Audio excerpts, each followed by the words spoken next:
What makes a good PE teacher? The first skill is to be understandable, because if you're not understandable, no one's going to obviously get what you're trying to say in the lessons, out the lessons and that.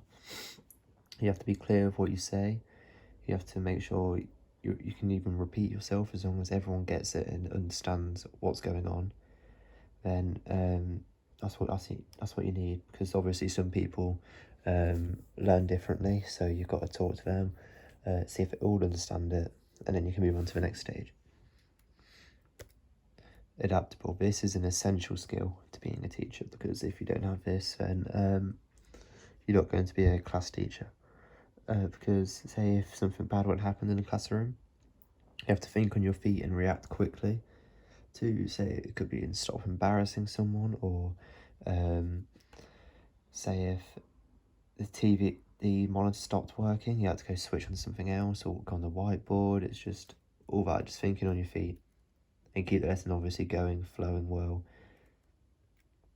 Enthusiastic. This is also an essential skill to be, because if you're not enthusiastic, or you don't have passion towards your teaching, then you're going to look like you don't want to be there, which should have an impact on the children, because obviously they want a teacher who enjoys their job. Otherwise it would be a bit boring, dull. Like, if they don't want to be there, why would the students want to be there? So you have to be enthusiastic, have passion in what you say. When you come into work, first, as soon as you step through the doors, be enthusiastic, have passion, say good morning to everyone, and just keep the hopes high, keep everyone's energy high.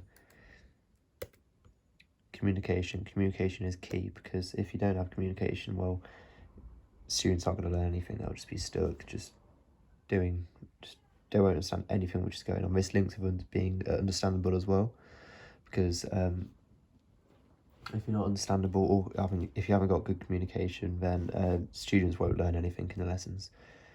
Good communication is key, because if you have it, then it's easy to talk in lessons. It's easy just to get things done quicker and effectively as well. And if you don't have it, then it's just going to be a slow process. So it's a good one to work on as well. Creativity. This is good, because no one likes doing the same lessons over and over again, because it will just get very boring, very dull, very quickly. So keeping it creative, not just repeat your lessons a couple of times so they understand it, but just keep it fresh, like quizzes, like mini games, keeping it fun so they enjoy it, then they'll learn more, because they'll want to be in the classroom. Organisation. This is key, because if you don't have any organisation, well, it's going to be a mess of a lesson. And yeah, well, obviously, being organised, you should pre-plan your lessons before. Just keep pre-planning, so it's easier for you if you pre-plan. So then it makes your job and life a lot easier. It'll make the students' life a lot easier. So yeah, organisation is key. Patience. This is key, because every lesson has some children who mess about, and you've got to put up with them, or you just got to help them just learn and be normal in the lessons. Not normal, but like pay attention. Patience is key, because you're just gonna, like, if you have a short temper or so, then you'll just get mad easy, and you'll scare the children, or you'll just end up losing your job if you don't have any patience, because it's really needed in the line of work when you're working with children who don't always listen. Being able to focus on the students. This is a good one, because if you don't, well, you have to pay every student a fair bit of time each, otherwise it's going to be like you're focusing on other students, and then they'll feel like they're missing out on things. And you should always check up after every lesson you go through, ask them a question about the lesson, see if they actually know, see if they were listening, and if there's not more than 50% who don't know any of the questions, then you're gonna have to redo the lesson again, make sure they listen, spice up again, keep it fresh. You should also set a seating plan.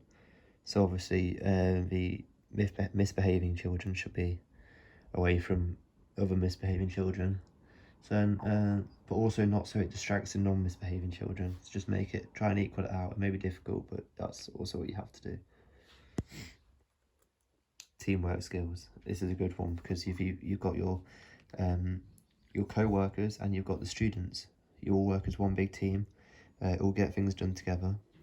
If you have respect for your students and they have respect for you, then your job's gonna be a lot easier because they won't mess around in your lessons. They won't talk back to you. You've both got respect for each other. And obviously, you can reward them for having like a certain amount of respect for you and stuff, which is good.